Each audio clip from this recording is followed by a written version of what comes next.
What's going on, everybody? Welcome to The Obsession. I'm Karl Bethke. I am Mike Stadler. Mike, finally getting a little rain here in southern Wisconsin. Yeah, the forecast changed again, though. I know. We didn't get much. We didn't get enough. Went from an inch and a half to, what, quarter inch? Yeah, I think so. Not good. Drought. It is a big drought here. Well, pretty much the entire Midwest. Yep. At least Wisconsin, northern Illinois, probably Iowa a little bit. But it's going to be a serious issue, I think, come within the next month. Could be Yes. It's not good right now. EHD, whatever. We can't get our crops to grow. We'll discuss that in future podcasts. But we've got a question here, Mike, from a guy we both know, Mark. Mark asked, "Word is out, don't build a dough factory. What is wrong with having every dough on the block on your property during the rut?" Dough factories seems to be a pretty hot topic. Hot topic, Mike. What do you think about dough factories? And should you have dough? Yeah, here's the concept. You think you could keep every dough on your property? Well, first of all, there's no way in hell any property could support every dough on the block on their property. We talk all the time about sustaining a healthy herd. Yep. First of all, first part of this. So obviously, any property can only sustain so many deer. Right. Every mouth has to be fed. Does, fawns, young bucks, big bucks, whatever it is. Carrying capacity. Yeah. So you don't want it. No. First of all, it's also been proven. Big, old, mature does, usually non-breeders, Yeah, will kick bucks away of course. from the properties.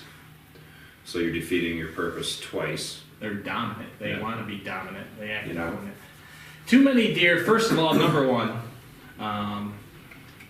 in Wisconsin, southern Wisconsin, where we are, and also where Mark lives, none of us have big properties.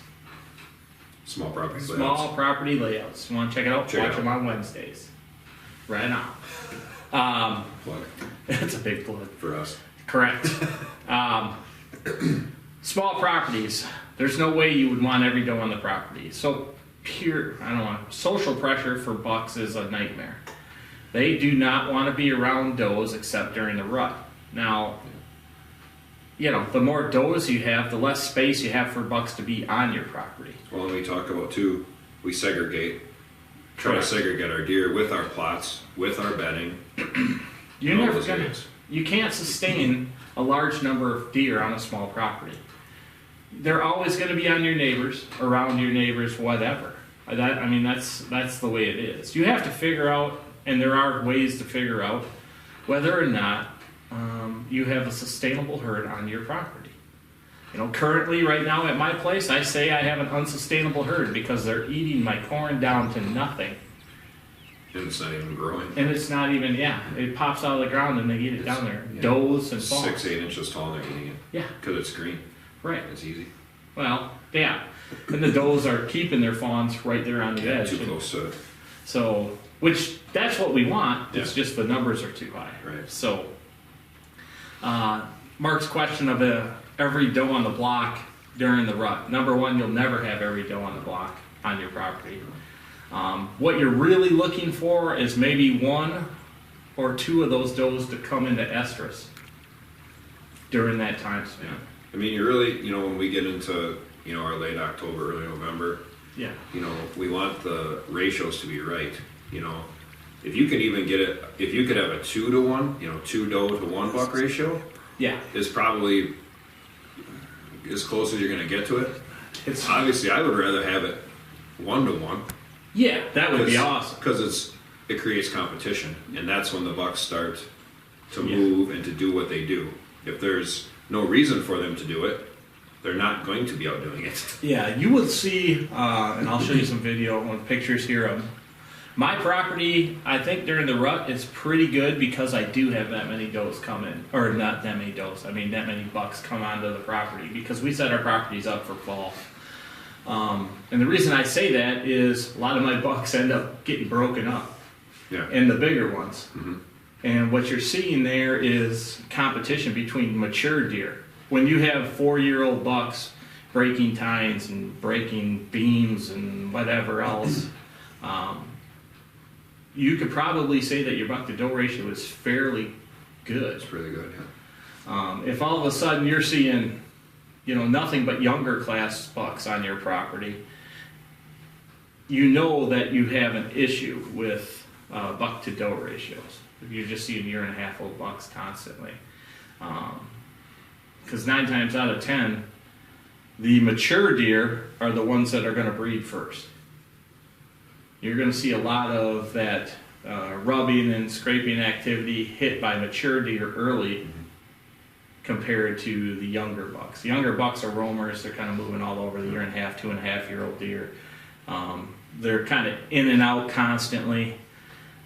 You may see some good daylight activity as long as you're not overpressuring your land. But with small properties, sometimes that's hard. People get anxious. They start seeing pictures. And one or their 3-year-old or 4-year-old deer here in southern Wisconsin comes through the property, all of a sudden they're like, I gotta hit it, and they're bombing into their good stands too early.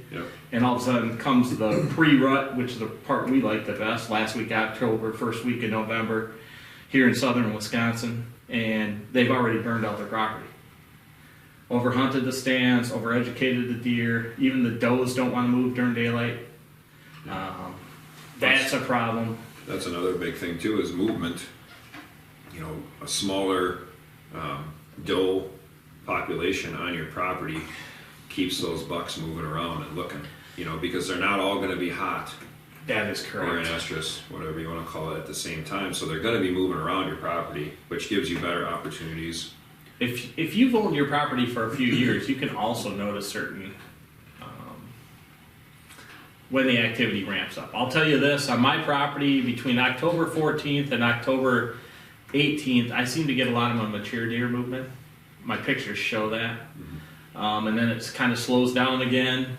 And what I mean by slows down is there's not as much daylight movement for probably 5 to 7 days, and then when Mike and I start our vacation, the bigger deer start moving again, which is the last week of October, first week of November.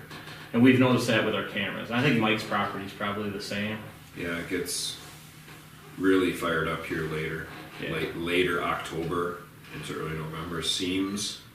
Now, we have taken a deer or two earlier, obviously, but they really get moving here that later part of October too, where the bigger bucks are cruising around.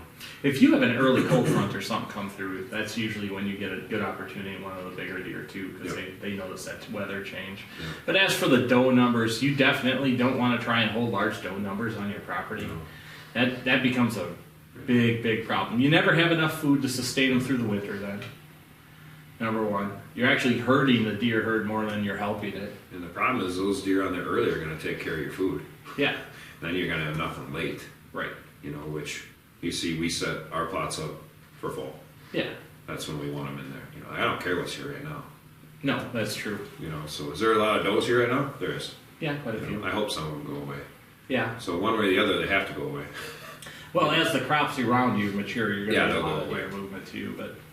on Mark's property, I think he's got 60-some acres. He sent me a few pictures of it. It looks like he's got really nice layout or whatever. But, I think that trying to hold more does on your property, Mark, or all the does in your area on your property is a big mistake. I just don't, you're not going to be able to sustain your chances of shooting mature deer through the rut itself. Yeah, because if they eat your food off and they decide to move. And they will. The bucks aren't coming. Yeah. I know for a fact that a couple of your neighbors have shot some pretty good bucks on the pre-rut and rut, because we both know who they are. And some of it may be due to either overpressure on your property or lack of food on your property, or too many doe being on the property where the bucks are actually bedding on your neighbors or near these people's property. And I think you know who we're talking about. So that being said, if you want to try and shoot big bucks during the rut, you've got to be able to hold big bucks on your property, allow a place for them to bed, place for them to chase the few does that you do maintain on your property, and feel safe all the time. That's how I kind of see the does and buck ratio. Yeah.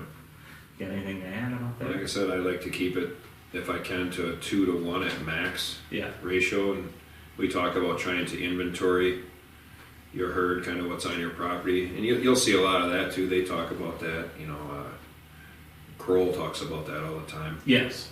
So it's not like this is some thing that we're throwing out of the sky, but trying to inventory what you have, obviously, to know what you can and can't take out of there, which is a big thing we do to try to keep those numbers right, because deer are going to move in. So if you already have deer there now, most likely, you'll see too, those does don't go away. Like you can bomb in and out of your property in the summer, they'll move a little bit, but they're going to stay there if they're already, probably. Yeah, and we're firm believers in taking our does early. Yes. The other thing Mike and I don't do, there's a lot of people who take does late, and I understand that concept.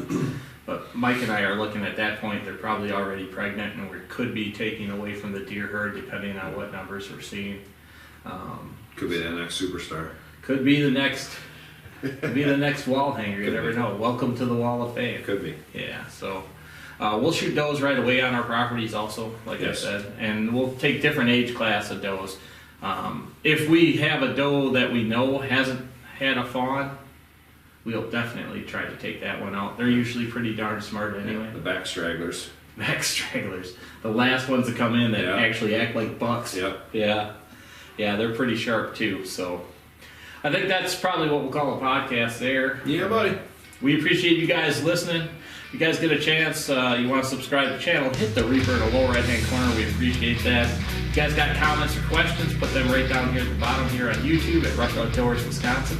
Subscribe and like. If you want to listen to us on the podcast, RSS.com. we got Google Podcasts, Apple Podcasts, Spotify, Amazon, YouTube. If you guys want to check us out on Instagram, it's Rush Outdoors WI on Instagram. We'll be showing you guys all our hunts. We're heading out west early this year. Yeah, buddy, 10 weeks. 10 weeks. In case you're counting. Yeah, in case you're counting. You know we are. Just got our tag, so we're at it. Anyway, we appreciate you guys watching. Thanks for listening. We'll see you guys next week. Later.